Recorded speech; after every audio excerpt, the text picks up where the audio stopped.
Welcome to Imprint, a podcast about creating a home and life you love.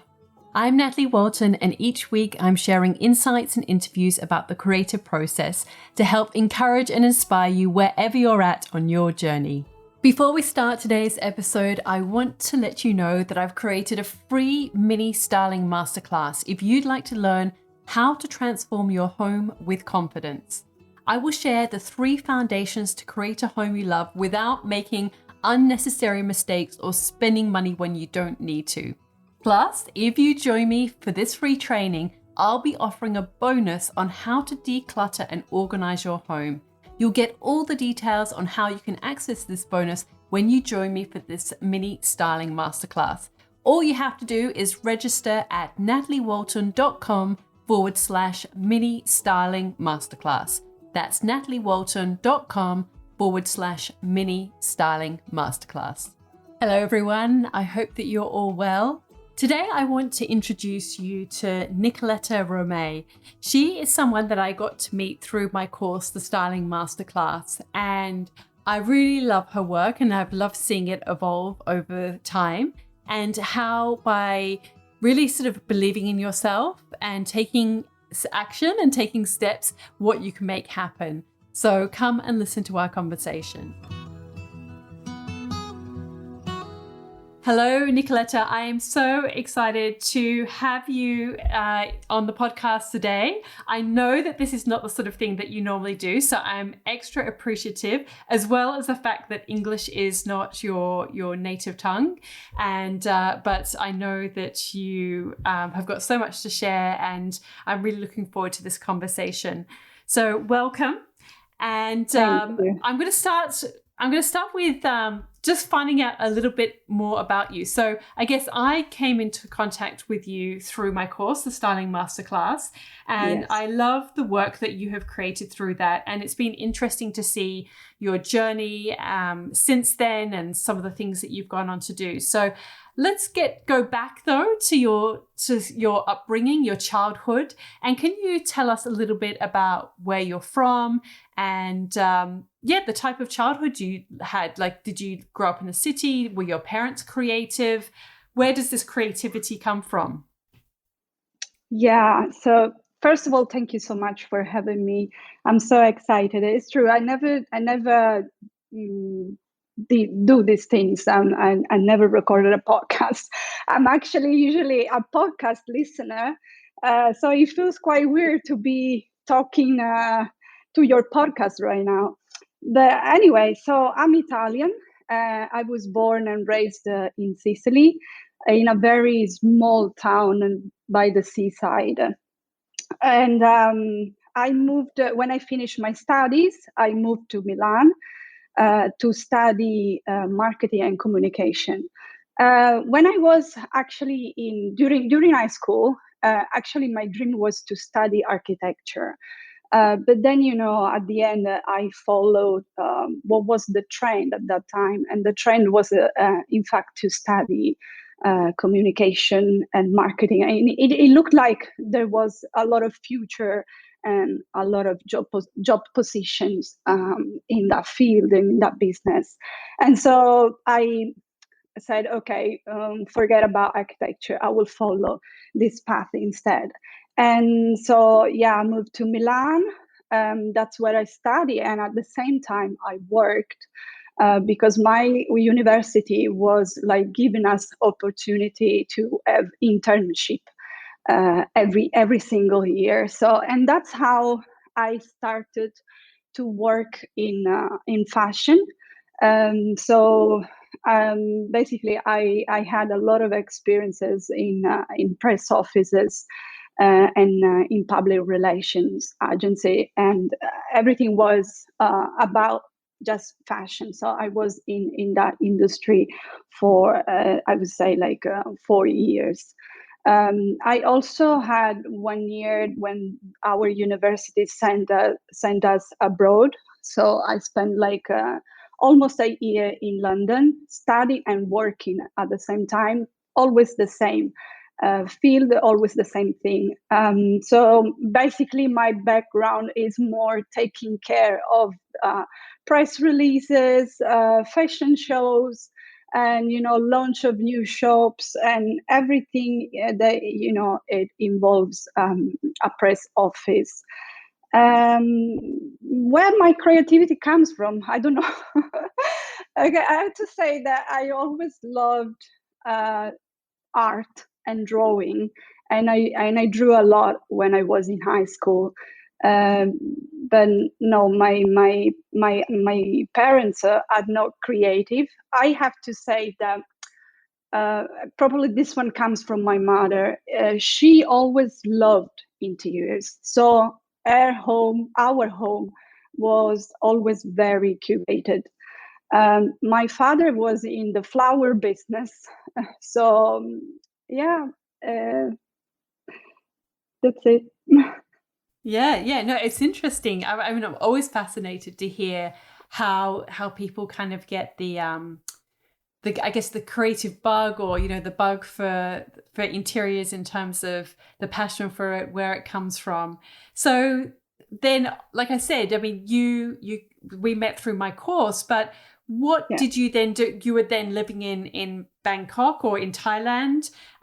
So what happened between leaving Yeah. Milan and getting to Bangkok, and then creating this beautiful home in Thailand?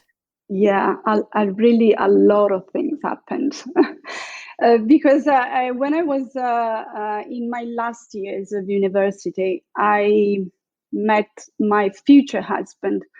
And it's funny because we were not even living in the same cities. In the same city.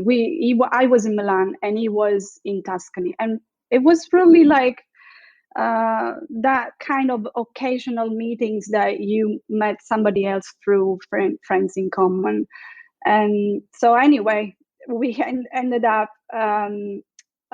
we lived together in Italy for about a year.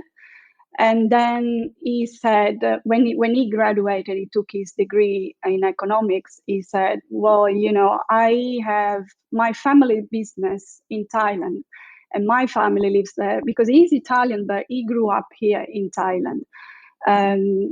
So he said, I'm gonna move. I'm gonna go back there and work there. And so I basically took the chance. I quit everything and I said, okay, why not? It was I did this choice because actually I was planning before meeting him. I was planning with another friends to move to America, exactly to Miami, just to have a different work experience abroad. So my mind was already set to leave Italy and go abroad, but not Asia. I mean, it was completely not in my mind, not in my list. For me, Asia was something like really far away from my culture, from my travels. And I have to be honest, I went to the world map and I have to look, where's Thailand? Let me see, because I really not really never consider in my life the tropics from the east side. So we moved together, and it was I was very young. I was 24 at that time. It was a kind of cultural shock for me. First, because of the local language. Of course, I didn't speak at all. And so that was an obstacle for me at the beginning. And then everything was different. I mean, I grew up in Italy. I'm from Europe, so you can imagine all the barriers between those two big cultures and countries. But at the same time, as I said, I was young, so I guess I had a very open-minded and also an adventurous spirit, adventurous heart. And so I took this opportunity to try something new. So what I did in the first 3 years was because I quickly realized that I couldn't follow the same career that I was going to have in Italy. So, and this one was mainly because of the language. Of course, if you need to work on a press office, you need to write press releases. So, if you're not fluent in that language, you just cannot do it. So, I quickly say, okay, this is not something I can continue to do here. Um, and so I started to take Thai lessons anyway, just for to survive to daily situations. And it was Can I just ask you? Sorry, yeah. can I just ask you? So, is your husband? So you said your husband, his family had a business in Thailand. So is he or his family origin Thai? Is that his background, or they just had a business there? No. They just moved from Italy to set up a business here. Wow, gosh, Yeah. You don't think of necessarily Italian people moving to Thailand. I mean, I know that you went for your partner, but yeah, it's so different. Yeah. It's like, the food even I'm thinking about. Yeah, it was, Everything. his father was kind of a pioneer because he Yeah. moved in 1983. So at that time, Thailand was really, really different. How is it today? Now it's really modern, and you have access to many things that more than 30 years ago you didn't have. Yeah. So yeah. And did your partner or your husband, did he speak fluent Thai? Well, basically, yes. Right. Okay. He did took some lesson back when he came back here because he needed to improve his writing and his reading for documents, to read documents at work. But he came here when he was 4. He never learned Thai, so he basically picked this language from the environment he was living in. He always said to me, the only TV I could watch at was in Thai. We didn't have the option on demand, whatever you wanna now download. That was the TV, and it was in the local language. So I watched cartoons in that language, and so yes. Yeah. Can I just ask you one more question? So what Yeah. industry was the business in? Because I'm just curious. Well, they produce PVC basically. Okay, so it's like manufacturing. Yeah. It's a Okay. manufacturing. Yeah.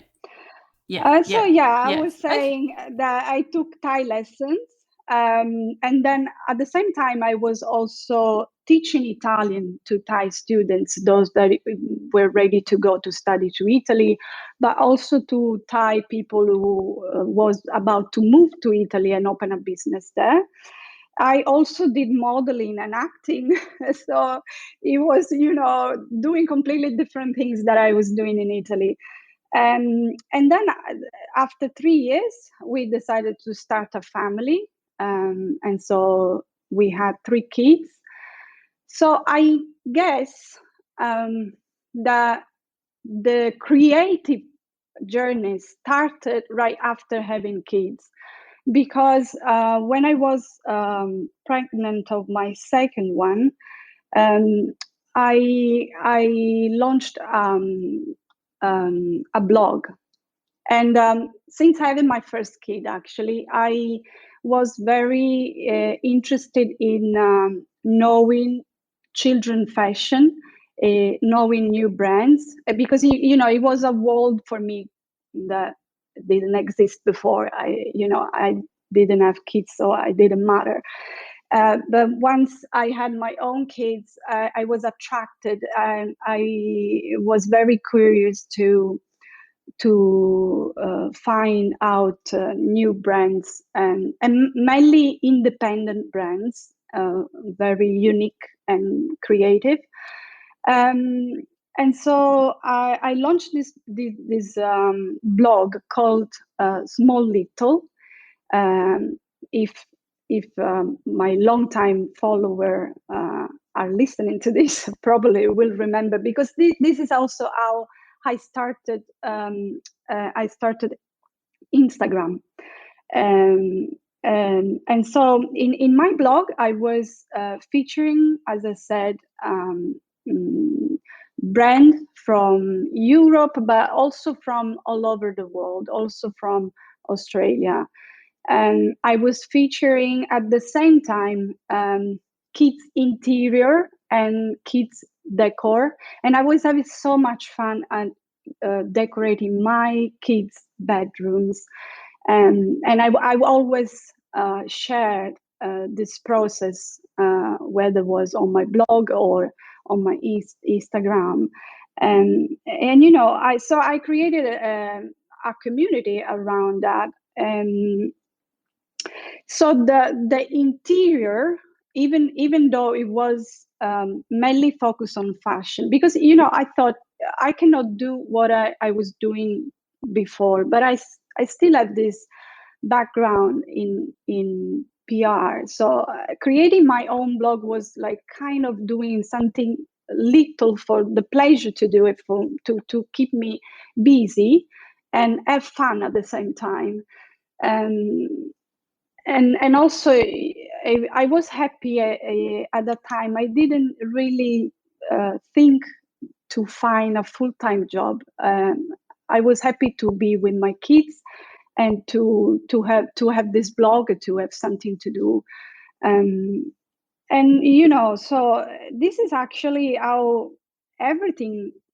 Yeah, it's and I think I recall that when you started to do the course, that maybe your email, or there was something, maybe even your Instagram handle was still had those words, and that you have now sort of transitioned to using your own name. Is that right? Exactly.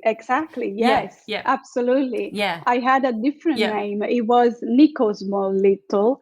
That's Yeah, right. because and then I think 2 years ago, something like that, I decided to change it, because I was taking um, a different path. Well, not a different path, but I I grew into something else, and so I thought that my own name would represent better what I was doing right now, what I'm doing right now. Yeah. And like I mentioned, I mean, it was around the time when you did the course. I'd really love if you could kind of just share a little bit of an insight into why you decided to do the course, and kind of some of the key things that you learnt in that time. Yeah, absolutely. That was, I always tell you, the best decision ever, because um, you know during these years since I started Instagram, I was styling. It was more on focus on, as I said, on fashion, but also on kids interior. But I was styling, and I never learned. I never took specific course to learn that. It was just having fun. I also noticed that people were kind of interested in how I was styling, how the things I was doing, and so at some point, um, I before actually doing your masterclass, I think 2 years before, I took another workshop, um, and I think that was also the beginning of the process that took me where I am now. This workshop, basically, it happened that I was in Italy in that month that I'm usually not. And two of my favorite hikers were given a styling and photography workshop in Berlin. And in Europe, it's so easy to travel. They have always these low cost flights that you quickly jump on a plane and go. And I went. And it was very important because I developed my photographic eye, and I learned a lot. So on those 2 years before doing your masterclass, I grew a lot because my photography got better, and so I was, and I was also kind of growing my styling skills as well. But so at some point when I came across your masterclass, I said, I feel like, so the photography is kind of okay now, but I feel like I have to improve my styling skills. And so that's how I said, I think this is the right course for me. And it wasn't just something like I saw in one day and I decided, because I was following you for I think for a few months, probably for a year. And I think Instagram is such a great tool in terms that when you get to know and read more about that person, you also feel more confident to buy something, from them, because you kind of know that person who's behind, who's going to teach you. Because I like searched on the website, and you always have many online courses that you can do from schools, for example, from university, or but you never know who's going to be your teacher. So you don't know what kind of experience you're going to get. So for me, Instagram, for both these two experiences were great, because I kind of already know who was going to be my coach. And so it's so important, isn't it?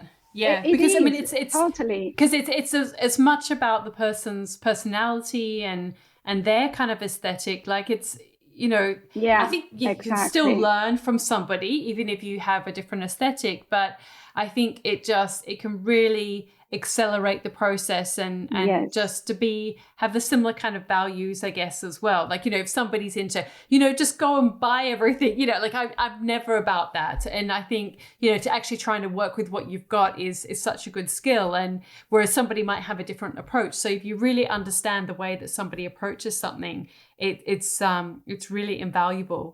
Absolutely. And I'd love to know so who were the people who, the people you went to see in Berlin? Because we can include that in the show notes as well. Who are they? Oh, Anna Kor and Simone. Yes, I know. And Simone Olish. I think you pronounce her surname like that. I'm not sure, but fantastic teachers, fantastic hikers. So I was saying that your masterclass was great, because I really did improve a lot. And you know what? It's not only the styling skills that I improved, but my confidence. I don't know if you remember in one of the emails, one time I said, when do I know when I'm ready? and you were like, you are ready. I mean, and ready, when I say ready, I mean, I'm ready for throw myself out there and have real clients, and not just styling for myself and for my IG. And so actually, another thing that is thanks to your masterclass is my website. because I remember that you always encourage us uh, to showcase our pictures that we were taking during our assignments. And I'm telling you, I'll tell you another thing. Like 2 years before I did your masterclass, I bought my domain. And I always said, okay, I think I should have a website. I should do something. And for 2 years, I did nothing. I just keep paying this domain with no reason. But, you know, it was meant probably to just hang in there and find the right time for me. And that was the right time. And really, um, it really came um, to use for me when actually the first clients approached me. I say, oh, thank God I did the website. Thank you to Natalie also. And it wasn't just actually the picture I took during your masterclass. When I went through my folders, I found so many pictures that I took over the years, but you know, probably not meant to share on IG, but they were still good. So, and they're there on showcasing on my website. So yeah, that was great. Yeah. Yeah, no, it's, I mean, one of the things that I think is so good about doing courses, and I do courses myself, is that it really does force you into action. Whereas it's very easy to, like you say, for 2 years, just to kind of, you know, oh, soon, I'll do it soon. You know, I know I've got to do it. I know I've got to do it. Yeah. But when you actually, you know, invest and kind of pay the money to do a course, then you feel more invested in actually getting something out of it and making it the best that it can be. So I completely get that. So since then, the course, you have, as you mentioned, you have kind of taken on some clients. So so how did that all evolve, and what sort of work have you been doing? Okay, so right after the masterclass, I continued uh, to do my IG. And well, you know, my IG was only for myself. I actually, over the years, I have collaborated with so many brands, and so I was already styling and shooting for them. But it was, you know, just confined in the social media platform. And actually, how I got clients in real life, I don't know. I mean that somebody reached out one day. It was somebody that I already knew, and he asked me, "Would you take clients for interior styling?" And I, of course, said absolutely, because what I was doing on my IG, I was collaborating with brands, but not local brands. So basically, it was from all over the world, but not Thai brands. And so this one was how I got clients, and I was introduced to basically decorate their homes. And now it's been since last summer. Actually, you know, funny to say, but Corona was kind of a lucky time for me, because usually during summertime I'm never in Thailand. I go back home in Italy, and so last year I was stuck here, and that's how basically job opportunities keep coming, just because I was stuck here. And yeah. And so I wonder, because I do have some students who do the course, or, you know, sort of reach out to me, who are an expat living in another country. So how do you, if you're doing, you know, somebody's home, or, you know, even sort of styling your own home? I mean, obviously I realize now, you know, there is so much that you can get via online shopping, but do you try and work with local companies as well? Or how, you know, how do you kind of source things when you're working on interior projects as an expat in a sort of another country? Yeah, absolutely. It's not possible to just buy online and to source from abroad because Thailand anyway has still very high import taxes.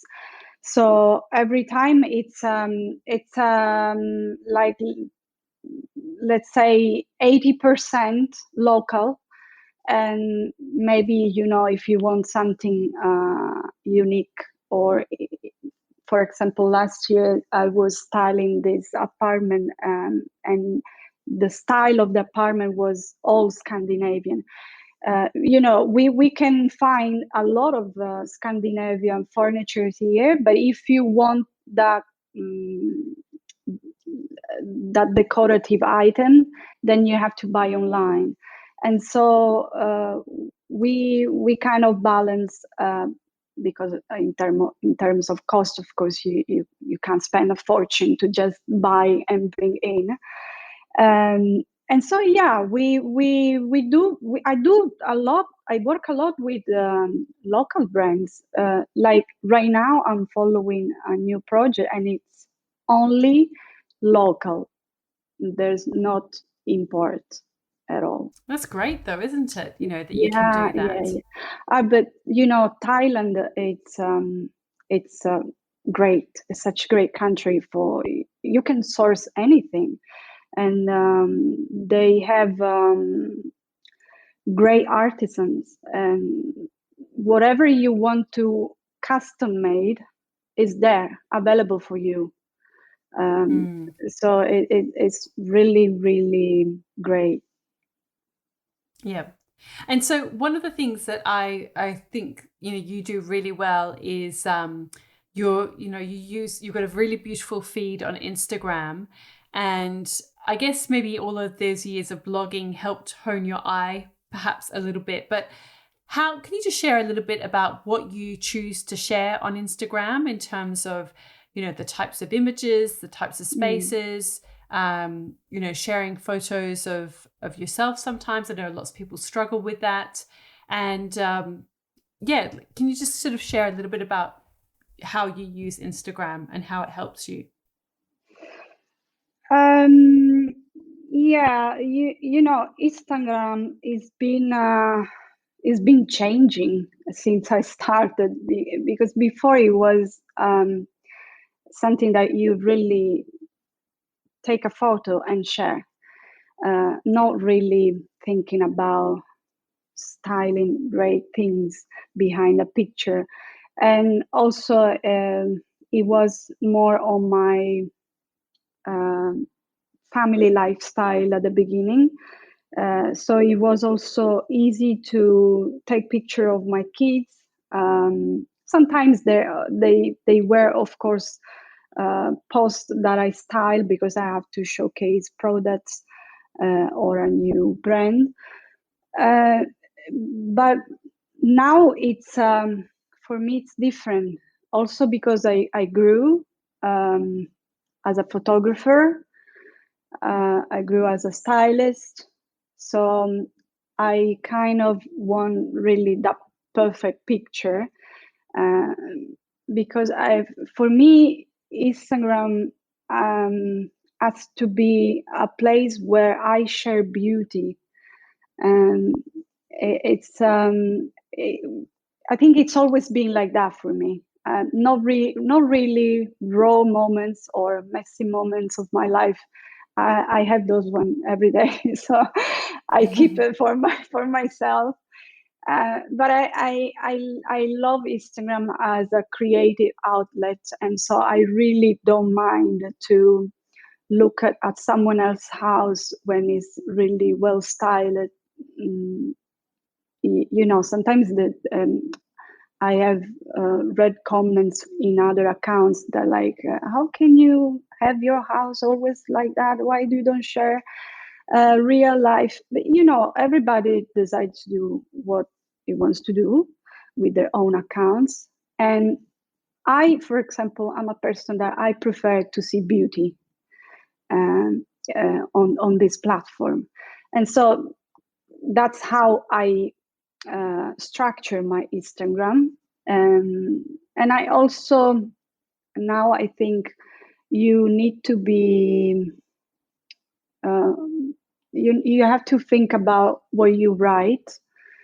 So you have to curate more your captions as well. So I try to give tips, to give interior tips, styling tips, and probably sometimes also photography tips.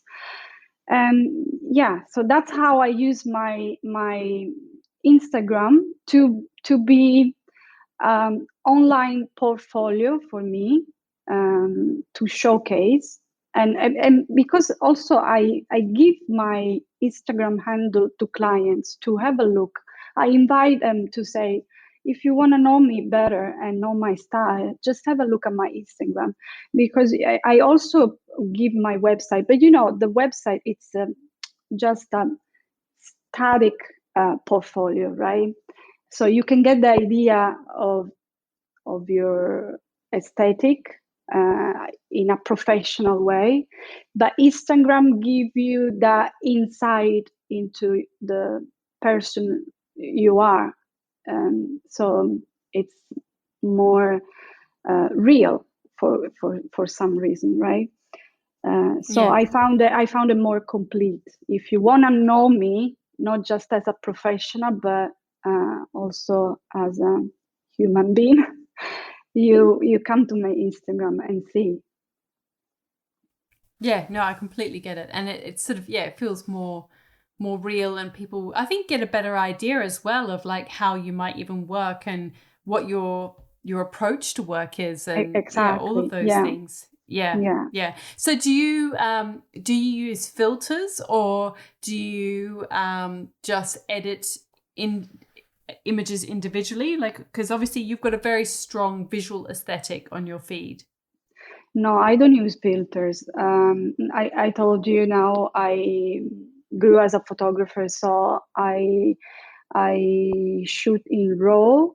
I shoot with a real camera, and then I do the post production on Lightroom.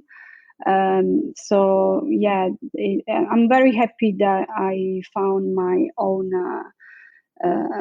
photography style. So I don't rely on filters anymore.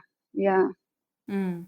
Yeah, no, they're very beautiful. So are you thanks. adjusting a little bit though, things like the contrast Yeah, and yeah, yeah, that absolutely. sort of I do thing? all Yeah, yeah, the yeah, yeah, I do the editing on Lightroom. yeah, So yeah, yeah, I balance the white, and then highlights, shadows, exposure, and yeah. yeah, yeah. No, that definitely looks beautiful. And so what about now, like in terms of how you structure your days and your weeks? You know, I presume your children they're still at school, is that right? Yeah, yeah, they're in school. I'm such a bad planner. I mean, I do plan my week and my days, so I know what's going on during the week and the things I have to do. But I'm not that kind of obsessed. The So yeah, I of course do everything, try to do everything in the morning, and then if I have time during the afternoon before the kids come from school, I will try to shoot my home for my IG. But sometimes when I'm really busy, I don't really have time to plan that, the shooting in between. Um, so it really depends. I just live week by week, and then I plan. Yeah. Yeah. Yeah, Well, sometimes, there's beauty in the spontaneity of that. So I've yeah. got some questions here to ask you. They're just sort of general questions that I ask everybody. So just whatever kind of comes to mind, we'll go through some of those. Okay. That's always one of the last things that I do. So which 5 words best describe you? Okay, I would say determined, creative, definitely daydreamer, introvert, and unfortunately stubborn. Yeah. I can relate to some of those, don't worry. Okay, good. What's the best life or career lesson you've learned? Well, you know, in Italy we say all the roads bring to Rome. And I really,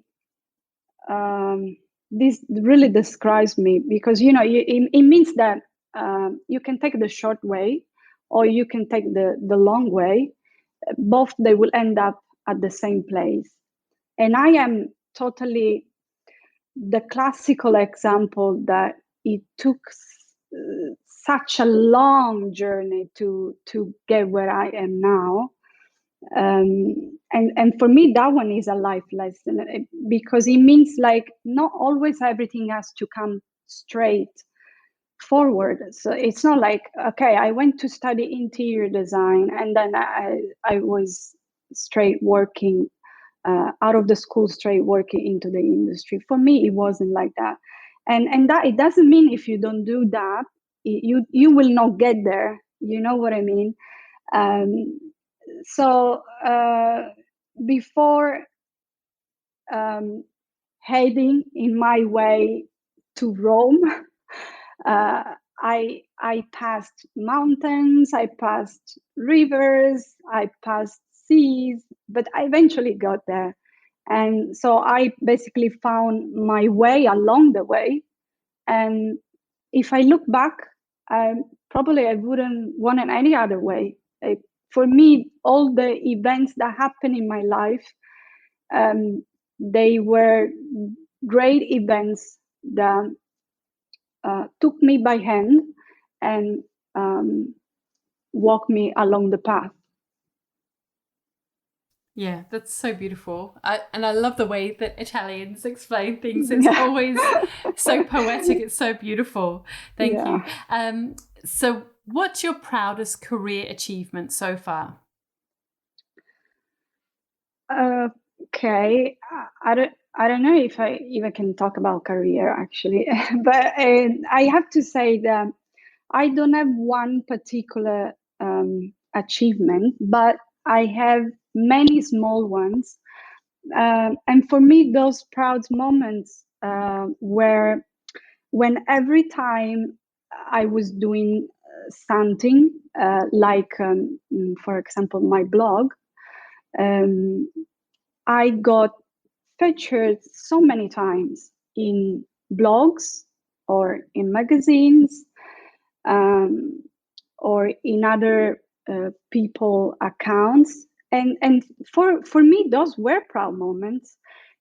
Probably one that I recall and I'm really the proudest is when I shot my kids for the first issue of a Korean lifestyle magazine. And so that was, I still have the magazine. That was, I think, 4 years ago, something like that.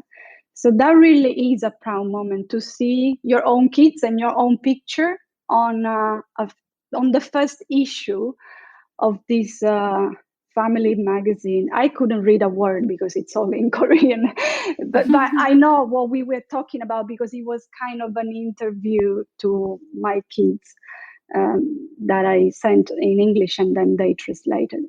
And probably another proudest moment is now that I'm the project I'm following now is it's the construction of rental home, a luxury rental home, and I am there not only to curate the interior styling, but also directing the visual creative concept. So this one is really probably one of my biggest moments right now. So I can't wait. I'm slowly sharing on my IG, and I can't wait to show um, the final result. It will be, I think, end of June, we should be done with this beautiful villa, because it's the concept is so beautiful. It's villa built in a historical part of Bangkok, and it's on the river, so it comes with a story. And so yeah, I'm very happy to be part of this project. Yeah, I've loved seeing the little snippets that you've been sharing with Yeah. that. What's been your best decision? Gosh, I struggle with that word sometimes. What's been your best decision? Definitely invest money and time in something that improved tremendously my skills, and that is photography and styling. Yeah. That's good. Who inspires you?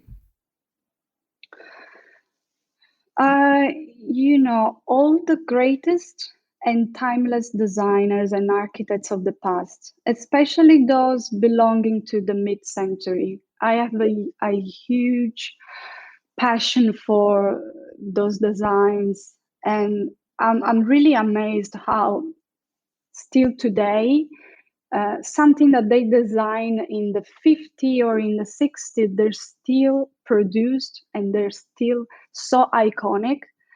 And so, yeah, those designers for me are definitely my big inspiration. What are you passionate about? It could be in general or, anything. What are you passionate about? I think I'm really passionate about creating interiors and home that are not only beautiful but also livable. So I really love to combine the aesthetic and functionality, and this is also how I approach my client. I always say, you want to buy beautiful furniture, but let's not only buy those. I mean, let's not have that showroom look. I hate when a home is just look like a showroom, that you took furniture from a shop and you put it in your place. No, I like to create beauty, but also furniture that tells a story, and so they are really things that you really will use in your everyday life. Yeah, no, I agree completely. What dream do you still want to fulfill? This is a big one.